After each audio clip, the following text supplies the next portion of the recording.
After logging in, you get to the project's dashboard. Over here, you can see a history of all of your existing projects. And you can switch in between a list view or a Canva view so you can see them by stages. You can also filter them in case that you need to find a specific project. To create a new project, just click on Create a New Project. And you get two options. This option translates automatically and within seconds, but it's only compatible with Microsoft Word files right now. In order to use it, you just click on it, just upload one or several files. Once the file is uploaded, select the language, the original language of the file, and the languages or language you want to translate it into among the available languages.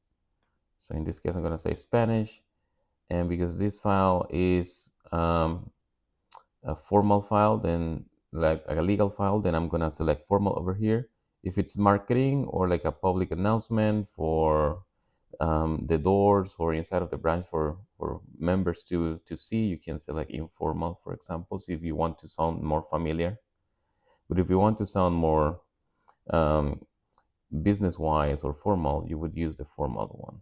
So you just click on translate, and it's going to create a project. And once that the AI has finished translating, it'll display complete over here.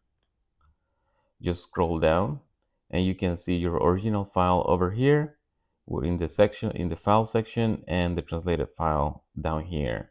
All you need to do is click on it, and it'll download it as a Word file. The second option is designed to translate anything and everything, just like the title says. You can just click on it.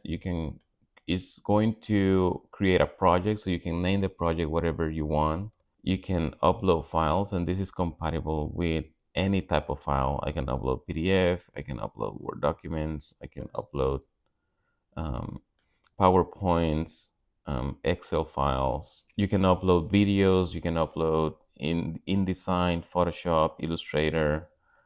If it's going to be a web project, you can either upload the web content in a Word file or an Excel file, or you can just write instructions over here. For example, just like that, we will get back in touch to start a website translation project with you guys. Select the original language of the files. All the files must be in the same original language. So it's normally it's English, and then select the target language. And this second option offers pretty much every language, even with variations. So you can choose the specific language and country if you want to do something very targeted.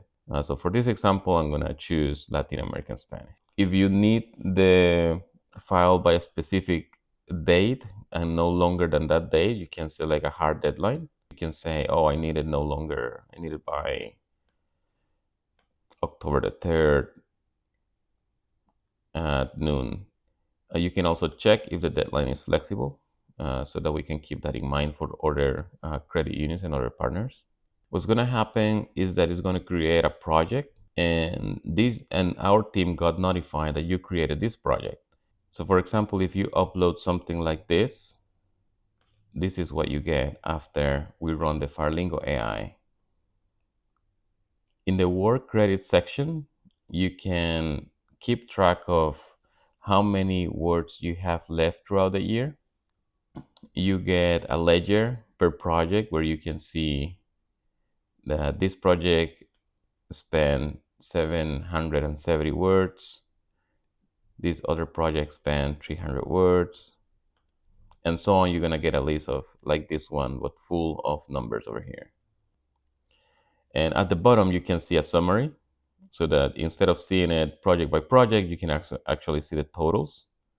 So credits earned is the quantity of credits available. Credits used is the total amount of credits that you have used, and credits remaining is basically how many you have left for the remainder of the contract period.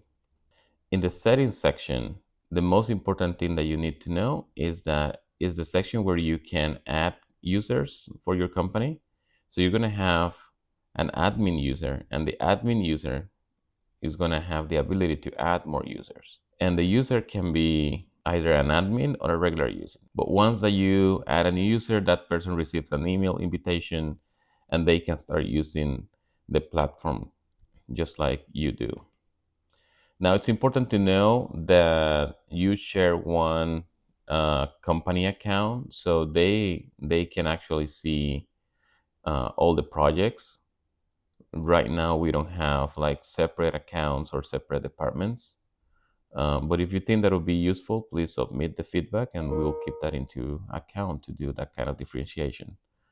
But for now, it's a shared company account, so everybody's getting access to all the list of projects and all the files. The only thing that non-admin users they don't get access to is adding other users.